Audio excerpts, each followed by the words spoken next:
Alam mo ba na may isang lungsod sa Metro Manila na parang nahati sa dalawa, pero iisa pa rin ang pangalan? Oo, tama ang iniisip mo. Caloocan City. Pero teka, bakit nga ba may North Caloocan at South Caloocan? At mas importante, paano nangyari na nagkahiwalay sila kahit iisang lungsod lang? Kung curious ka, huwag kang aalis dahil may twist ang kwentong to na parang plot ng isang pelikula.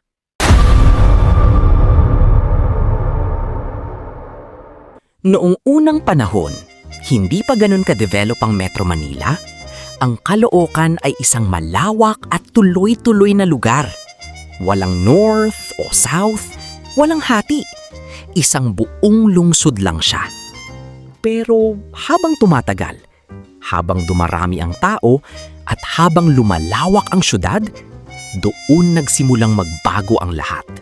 Noong 1949, may isang desisyon ng gobyerno na magpapabago sa mapa ng Metro Manila habang buhay. Gumawa sila ng bagong lungsod, isang lungsod na magiging sentro ng gobyerno noon. At ito ay walang iba kundi Quezon City. Ngayon, eto ang tanong. Ano ang kinalaman nito sa Caloocan? Habang pinalalaki ang Quezon City, kumuha sila ng mga lupa mula sa iba't ibang lugar. At isa sa pinaka-naapektuhan, Caloocan.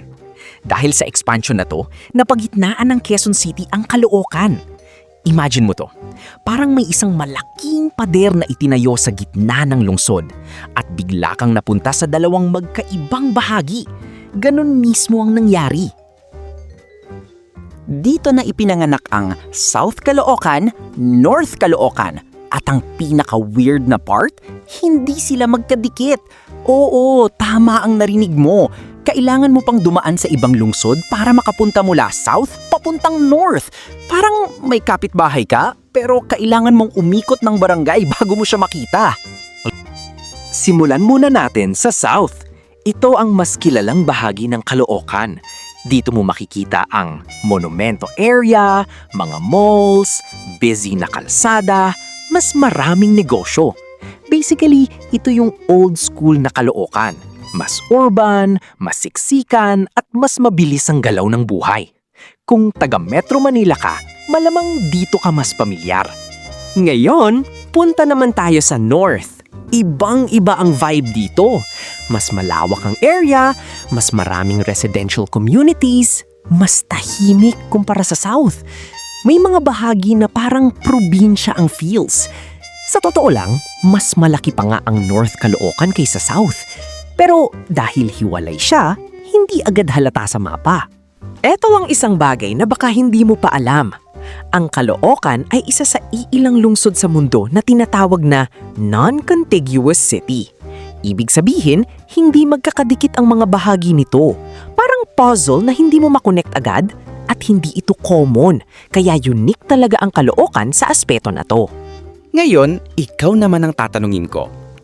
Kung ikaw ang papipiliin, saan mo gustong tumira? South Caloocan, mas malapit sa negosyo at city life.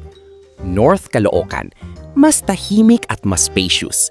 Comment mo sa baba ha, gusto kong malaman kung saan ka mas vibe. Pero hindi rin perfect ang setup na to.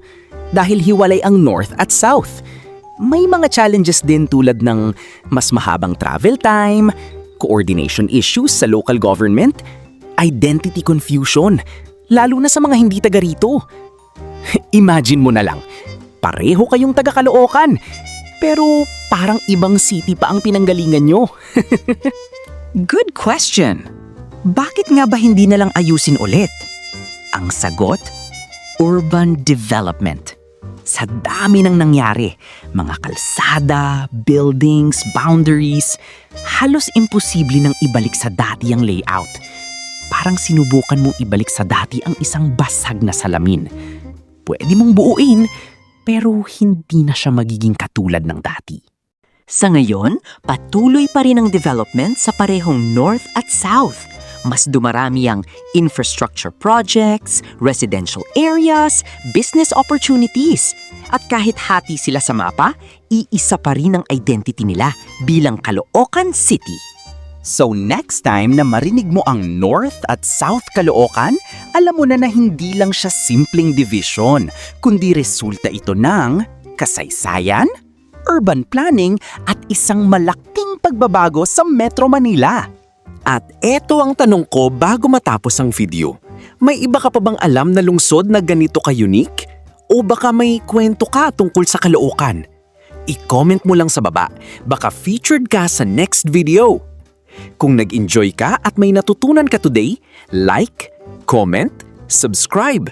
Dahil marami pa tayong i-explore na mga kwento na akala mo simple lang, pero may malalim palang history.